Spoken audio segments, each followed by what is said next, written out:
ಶ್ರೀಮತೆ ರಾಮಾನುಜಾಯ ನಮಃ. ಶ್ರೀಮತೆ ನಿಗಮಾಂತ ಮಹಾದೇಶಿಕಾಯ ನಮಃ.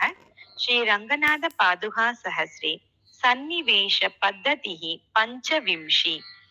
ಅನೋರ್ ಅನೀಯಸೀಂ ವಿಷ್ಣೋರ್ ಮಹತೋಪಿ ಮಹೀಯಸೀಂ ಪ್ರಪದ್ಯೆ ಪಾದುಕಾಂ ನಿತ್ಯಂ ತತ್ಪದೇನೈವ ಸಂಹಿತಾಂ.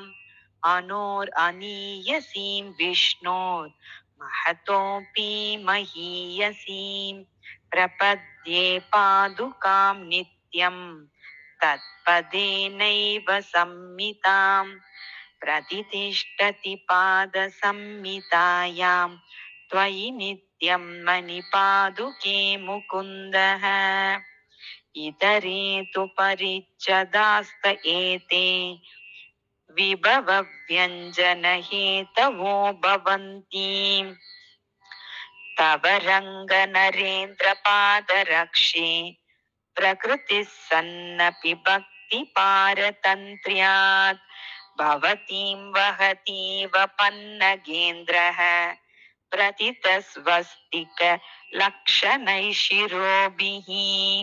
ಪರಸ್ಯ ಪುಂಸಃ ಪದ ಸನ್ನಿವೇಶಾನ್ ಪ್ರಯುಜ್ಯತೆ ಭಾವಿತ ಪಂಚರಾತ್ರಾಃ. ಅಗ ಪ್ರತೀಪಾನ್ ಅಪದಿಶ್ಯ ಪುಂಡ್ರಾನ್ ಅಂಗೇಶು ರಂಗೇಶಯ ಪಾದುಕೆ ತ್ವಾಂ. ವಿಮೃಶ್ಯ ರಂಗೇಂದ್ರ ಪತಿಂ ವರಾಯಾಃ ಶ್ರುತೆ ಸ್ಥಿತಾಂ ಮೂರ್ಧನಿ ಪಾದುಕೆ ತ್ವಾಂ. ಬಧ್ನಂತಿ ವೃತ್ತಾ ಸಮಯೇ ವಧೂನಾಂ ತ್ವನ್ಮುದ್ರಿತಾನಿ ಆಭರಣಾನಿ ಮೌಲೌ. ವಹಂತಿ ರಂಗೇಶ್ವರ ಪಾದರಕ್ಷೆ ದೀರ್ಘಾಯುಷಾಂ ದರ್ಶಿತ ಭಕ್ತಿ ಬಂಧಾಃ. ಆಶಾದೀಪಾನಾಂ ಅವರೋಧನಾರ್ಯಸ್ ತ್ವನ್ಮುದ್ರಿಕಾಂ ಮಂಗಲ ಹೇಮ ಸೂತ್ರೈಃ. ವ್ಯೂಹ ಕ್ರಮೇಣ ಪ್ರತಿತಾರಮಗ್ರೆ ಸಂದರ್ಶಯಂತಿ ಮಣಿಪಾದುಕೆ ತ್ವಾಂ. ಪಾತುಂ ತ್ರಿಲೋಕೀಂ ಪದಪದ್ಮಭಾಜಂ ಸೌದರ್ಶನೀಂ ಶಕ್ತಿಮವೈಮಿ ಶೌರೇಃ.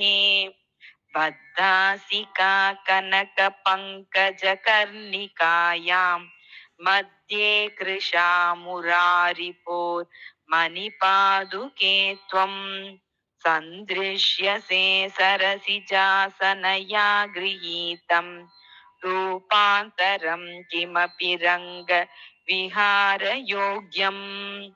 ಮಾನೋಚಿತಸ್ಯ ಮದಧೀನ ಜನಸ್ಯ ನಿತ್ಯಂ ಮಾ ಭೂದದ ಕೃಪಣತೇತಿ ವಿಚಿಂತಯಂತ್ಯಾ. ಬಂಧೀಕೃತಂ ಧ್ರುವಮವೈಮಿ ವಲಗ್ನ ದೇಶೆ ಕಾರ್ಶ್ಯಂ ತ್ವಯಾ ಕಮಲಲೋಚನ ಪಾದರಕ್ಷೆ. ಮಧ್ಯೆ ಕೃಶಾಮುಭಯತಃ ಪ್ರತಿಪನ್ನ ವೃದ್ಧಿಂ ಮನ್ಯೇ ಸಮೀಕ್ಷ್ಯ ಭವತಿ ಮಣಿಪಾದರಕ್ಷೆ. ನಿತ್ಯಂ ಮುಕುಂದ ಪದ ಸಂಗಮ ವಿಪ್ರಯೋಗೌ ನಿಶ್ಚಿನ್ವತೆ ಕೃತಧಿಯಸ್ ಸುಖ ದುಃಖ ಕಾಷ್ಟಾಂ. ರಂಗೇಶಿತುಶ್ಚರಣ ಪಂಕಜಯೋರ್ಭಜಂತಿ ರಕ್ಷಾ ಪ್ರಸಾದನ ವಿಕಲ್ಪ ಸಹಾಮವಸ್ತಾಂ. ಮಾನ್ಯಾಕೃತಿರ್ ನಿವಿಶಸೆ ಮಣಿಪಾದರಕ್ಷೆ ಮಧ್ಯೆ ಪರಿಚ್ಛದ ವಿಭೂಷಣ ವರ್ಗಯೋಸ್ತ್ವಂ. ಅಂಗಾಂತರೇಷು ನಿಹಿತಾನಿ ಅಖಿಲಾನಿ ಕಾಮಂ ಪರ್ಯಾಯ ಕಲ್ಪನ ಸಹಾನಿ ವಿಭೂಷಣಾಣಿ. ನಿತ್ಯಂ ಮುಕುಂದ ಪದ ಪದ್ಮತಲಾನುರೂಪಂ ನೈಪಥ್ಯಂ ಅಂಬ ಭವತಿ ನಯನಾಭಿರಾಮಂ.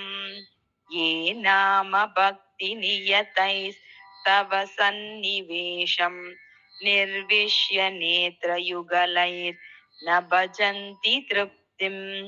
ಕಾಲ क्रमेण कमलेक्षणपादरक्षे प्रायेण ते परिणमन्ति सहस्रनेत्राः पदमप्रमाणमिति वादिनां मतम् मधुजित्पदे महति स्म भूदिति युपधादि तस्य चरणावनित्वया निगमात्मनस्तव समप्रमाणता